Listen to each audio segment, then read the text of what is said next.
नमस्कार, आप देख रहे हैं केबीसी न्यूज। किसी की बाप की जागीर नहीं सरकारी खजाना। जी हाँ, ये बात आज राष्ट्रीय जनता दल के जो मुख्य प्रवक्ता है शक्ति सिंह यादव ने एक प्रेस कॉन्फ्रेंस बुला करके कहा है कि सरकारी खजाना किसी की बाप की जागीर नहीं।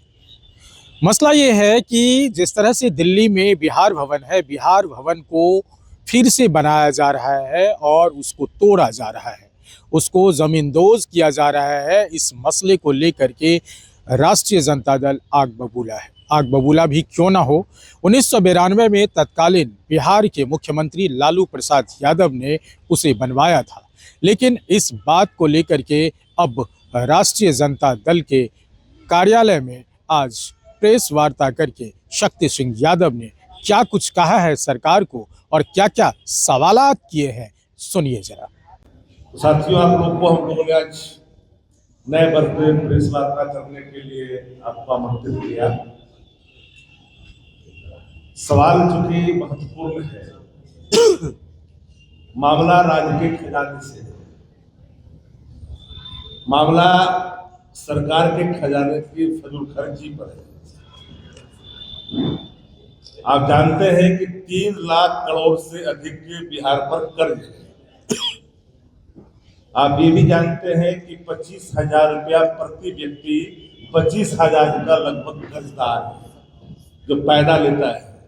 वो 28,000 लगभग करोड़ रुपया प्रति जो है वर्ष हम लोग सूद में राज्य के खजाने से देते हैं। और हाल ही में चुनाव संपन्न हुए और 10,000 रुपया जो सीड मनी के रूप में जिन महिलाओं को मिला, उनको 2 लाख रुपया देने के लिए 2,70,000 करोड़ की सत्ता है। 1,05,000 करोड़ रुपया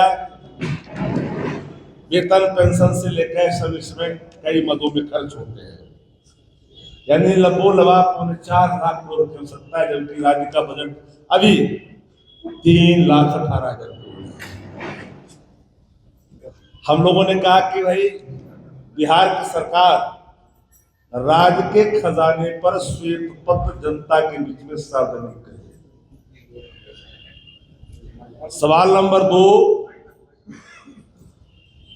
योजना मद में कर्णांकित राशि जो विश्व बैंक से आए थे, जिसका डायवर्सन हुआ, तथ्यात्मक बिंदुवार तरीके से बिहार के आवाम के सामने रखनी चाहिए। सवाल नंबर 3, बिहार में जो चुनाव हुए वो लोकतांत्रिक प्रक्रिया है, लोकतंत्र का पर्व है।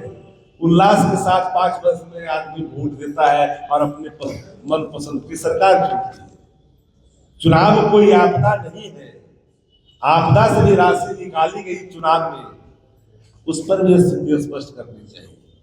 इतने सारे सवाल बिहार के खजाने से जुड़ा हुआ है और हम लोगों ने श्वेत पत्र जारी करने के लिए कहा कि राज्य के खजाने पर श्वेत पत्र एक राज्य की सरकार को सार्वजनिक करनी चाहिए। पूर्णिया का हाईवे अगर पैसे के अभाव में नहीं बन रहा है, डिस्ट्रिक्ट एडमिनिस्ट्रेशन की लापरवाही के कारण नहीं बन रहा है, यह सवाल उनके जहन में नहीं है। लेकिन 90 वर्ष की आयु प्राप्त कर चुका है बिहार भवन। बिहार भवन की आयु हो गई है 90 वर्ष। 90 वर्ष के बिहार भवन से छेड़छाड़ नहीं की जा रही है। बिहार निवास, जिसकी आयु मात्र 32 साल है, जिस इमारत की भव्यता, उसकी मजबूती, उसकी रौनक, उसके स्वस्थ होने के प्रमाण देते हैं। हर व्यक्ति वहां जब जाता है, मोटी मोटी जिसके बीमे हैं, 1994 में जिसका उद्घाटन हुआ, मुझे हैरत हुई, उसको तोड़ने का निर्णय दे दिया गया। एक आपने बिहार सदन बनाया जिसमें कोई जाना नहीं चाहता, जमीन में खेल खेल हुआ, उसमें कोई अधिकारी था भी भारत सरकार के डिप्टेशन पर है, उन लोगों ने मिलकर के नारा बिहारा किया और बजट को बढ़ाते बढ़ाते बढ़ाते बढ़ाते कई सौ करोड़ ले गए। बिहार निवास जो मात्र 32 साल की आयु प्राप्त किया है, राज्य की सरकार को स्पष्ट करना चाहिए बिहार की जनता के सामने कि क्यों कर तोड़ी जा रही है, मजबूत इमारत को क्यों तोड़ी जा रही है। क्या पोर्टिको में उद्घाटनकर्ता के 1994 में जो नाम आदरणीय लालू प्रसाद जी का लिखा हुआ बोर्ड अक्षरों में, गाड़ी रुकने के बाद कहीं जो दीदार होता है, क्या उनके पीड़ा तो नहीं जाता है?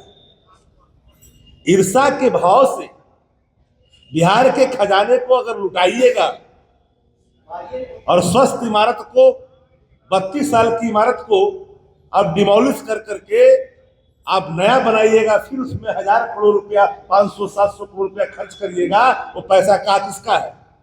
राज के खजाने का पैसा किसी बाप की जागीर नहीं है। राज का खजाना का पैसा हर बिहारियों का, उस पर सबका हिस्सा बराबर है, सबका हक है। यूं ही कोई उठा दे अपनी ईर्षा के चलते? कौन सी जरूरत पड़ी है? आपने बोर्ड लगा दिया, 90 साल बिहार भवन का हो गया, उसको नहीं तोड़ रहे हो, 32 साल वाले को तोड़ रहे हो। आपने बिहार विधानसभा का जो बनाया, आपने अलग से जो भवन बना बिहार विधानसभा का, उसका ग्राउंड नीचे का जो अभी तक ठीक नहीं हुआ, हिसाब जारी है, सब फट रहा है, पानी बरसात में जाते हैं लोग, पत्रकार साथी इस बात पे गवाह है, चूता है। सलाह का डिबिया बनाया है, कोई जाना नहीं चाहता बिहार सदन में। और जो इंजीनियर बिहार निवास को तोड़ने की अनुमति देगा, क्या वो आने वाले कल में रिटायरमेंट के बाद भी वो घेरे में नहीं आएंगे? क्या खाली पड़ा भूखंड बना दीजिए। अरे भाई 500 क्वालिटी एजुकेशन के लिए बना दीजिए, हब बना दीजिए प्रमंडल स्तर पर। प्रमंडल स्तर पर अगर 100 करोड़ रुपया भी सभी प्रमंडलों में बांट दीजिए और क्वालिटी एजुकेशन का हब बना दीजिएगा, तो बिहार के युवा शिक्षा प्राप्त कर करके एक लंबी छलांग लगाएगा। लेकिन ईर्षा और जलन के कारण बिहार निवास को तोड़ना चाहते हो। मैं मानता हूं कि माननीय मुख्यमंत्री जी पर एक बुलेटिन प्रतिदिन जारी होनी चाहिए, एक विशेष टीम गठित होनी चाहिए, स्वास्थ्य क्षेत्र से जुड़े हुए लोगों को। कैसे हो सकता है भाई? ईर्षा की पूर्ति के लिए राज्य के खजाना को आप चढ़ा दीजिएगा, बलि चढ़ा दीजिएगा, नाम छपाने के लिए, नाम मिटाने के लिए।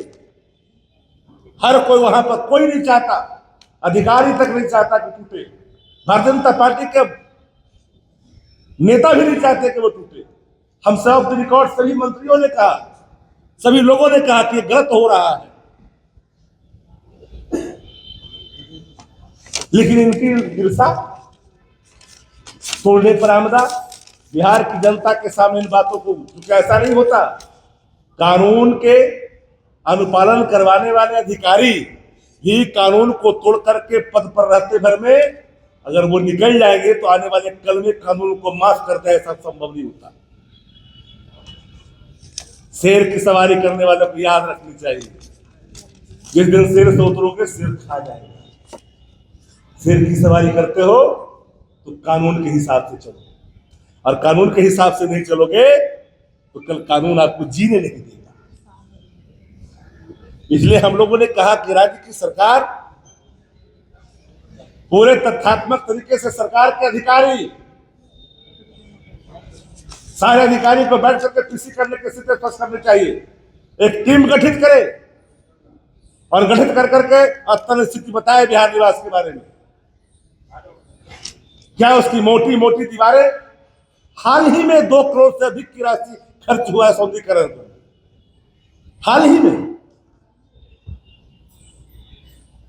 राज्य का खजाना कर्जा में गिरा हुआ बिहार, योजनाओं के लिए बांट जो रहा है, मनरेगा की राशि जुट नहीं रहा है, 40%, भारत सरकार ने मना कर दिया।